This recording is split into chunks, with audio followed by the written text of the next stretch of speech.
So let's bring in Eddie Scarry from Washington.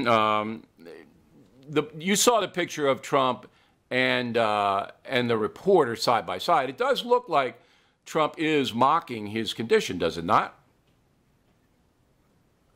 Right, and I actually had to fight with my publisher to keep this bit in the book, Fraud and Fiction, because he thought it was kind of outdated. But I wanted to use it as an example as one of the enduring lies about President Trump that's perpetuated over and over, even to this day, by the national media. And yes, if you take a picture of me with my hand up waving to a friend, it looks like I'm imitating Adolf Hitler. Same thing with this reporter. Trump actually, in his impersonation of the reporter, is jerking his arms around. He's making this voice. Things, by the way, that he's done about numerous other occasions about other people, including Ted Cruz.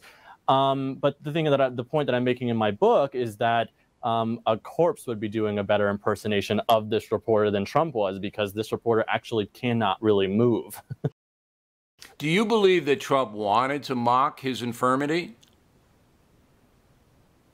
Not his infirmity. I think that he was being honest when he said I was making fun of him groveling, because, if you read the actual Washington Post report from several years ago, back during close to 9/11, I'm paraphrasing, but it does say there were reports of, I don't think it says thousands, but the number is up there, and it says reports of Muslims being seen doing this, and he doesn't offer anything to really contradict it. And I admit in my book, and I admitted before, that there's no strong evidence to back this up. But if Trump was just going off of the one report, it made sense for him to point it out at the time. But no, I don't think that he was making fun of his physical affliction.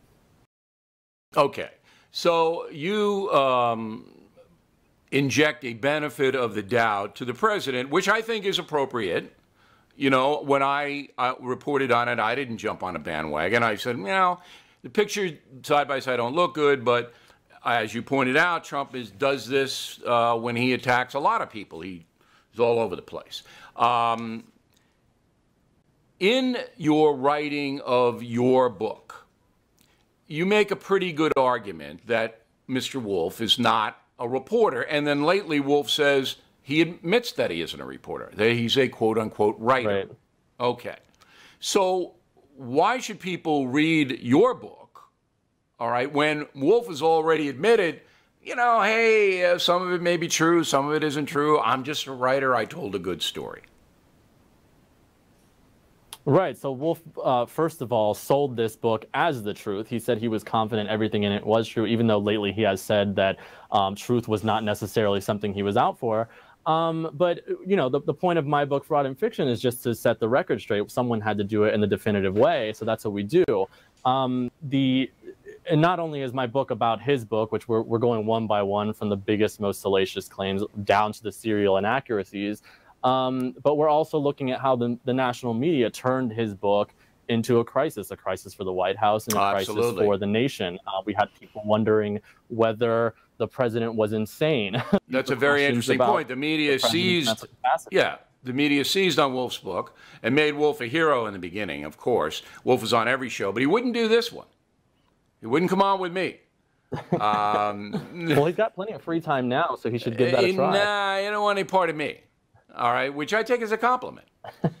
Now, the question, and you know this to be true, Eddie. I mean, you're in D.C. and you all that. I have framed the story about the media and President Trump as a media coup. That the media did not like the fact that this man was elected because they were all against him.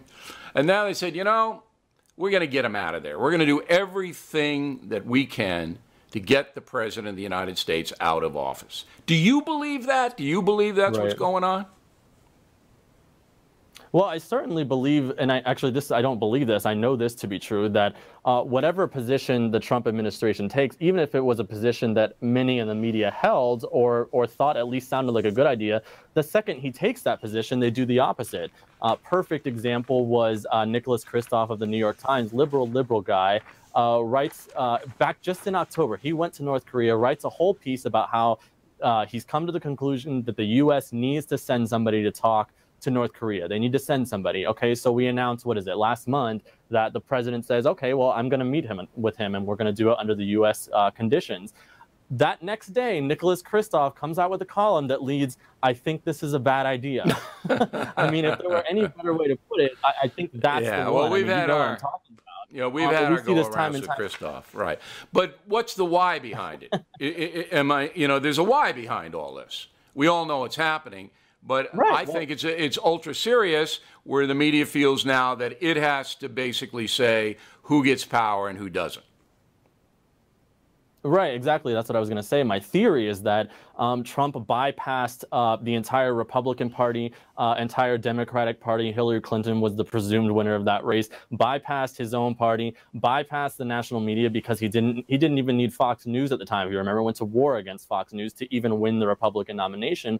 Bypasses all the structures that were in place to name the kings of who should be the nominee, who were the serious candidates. As you know, he was not taken seriously. That's my theory. I think that there's a certain bitterness. I think and a very good example I'll give of that is Joe Scarborough of Morning Joe. By the way, there's a whole chapter in my book, in Fraud and Fiction, about Morning Joe and what they did with this book, and it is a catastrophe. But Joe Scarborough has been talking about running for president, basically leveraging his TV celebrity into running for president for years now. Donald Trump did it, and as you know, Joe Scarborough was somewhat friendly with Trump, but then as soon as he gets serious, he sweeps the primaries, sweeps the general. They're no longer friends, and I think there's a certain bitterness there, and I think that that's a perfect example of how this is worked out in the media. Yeah, I mean, that Scarborough program in the morning only gets 1 million viewers. I mean, that's all it gets. It's people watch it in political circles, but the folks certainly don't watch it. Hey, Eddie, I enjoyed your book. Quick read, got through it. I appreciate you coming on. We know how busy you are. Thank you.